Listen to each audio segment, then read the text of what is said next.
Danny Blyth from the College of Integrated Chinese Medicine, carrying on with acupuncture point functions, and today looking at Xi-Shui or Xi-Cleft points.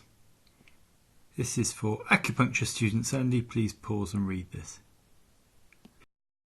These points were first discussed in the Jia Jing, a systemized canon by Huang Fumi around about 260 AD, and they were discussed as being used for acute conditions. And Xi means cleft. They're the points where the Qi and to some degree the blood accumulates. The cleft comes from the same root as cleaver, so imagine a narrow crack. So where the channel narrows, the Qi and blood accumulate. So these are points where the Qi and blood accumulates and where you can affect the flow of Qi and blood. Remember these points, remember that things accumulate at the pub. So we have pain, acute conditions and bleeding. I know that's a cheat. These points treat pain by unblocking the channels and regulating Qi and blood.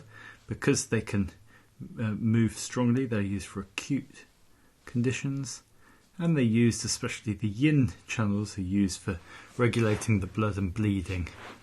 They're also useful for palpation. So if there's a sharp pain, redness or swelling, it tells you there's a full condition. If there's dull pain or depression, it tells you there's an empty condition. They're useful when the channel itself is blocked, and sometimes in 5-element acupuncture, because they're little stores of where the Qi accumulates, they're used for very stubborn conditions, and they're in this case tonified. Speaking, we have these points at the fingers and wrist. We have the Xi point at the elbow, and then from the wrist up to the elbow we have the Jing River point, the low connecting point, and then the Xi-Cleft point.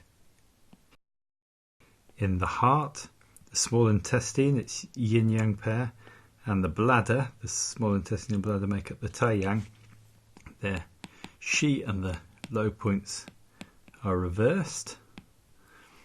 And stomach Xi is above the knee, so it actually lies up above the knee and the thigh.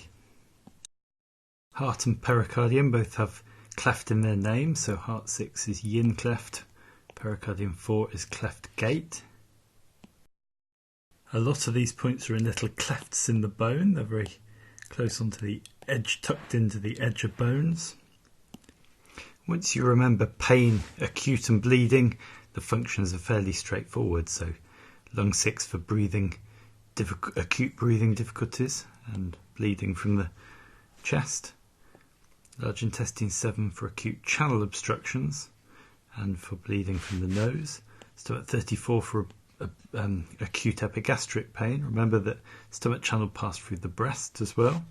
Spleen 8 for acute period pains. Remember that the spleen controls the blood, and for bleeding, especially heavy period.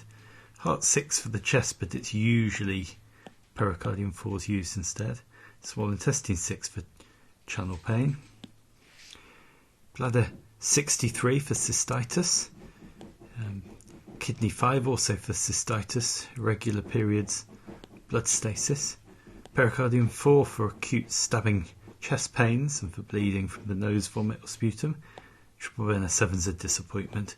Gallbladder 36 for channel problems of the gallbladder. Liver 6 for cystitis and abdominal pains. Your second year CICM exam, you need large intestine 7 for acute large intestine problems and pain, stomach 34 for acute epigastric pain, spleen 8 for acute period pain. Heart 6 is called yin cleft.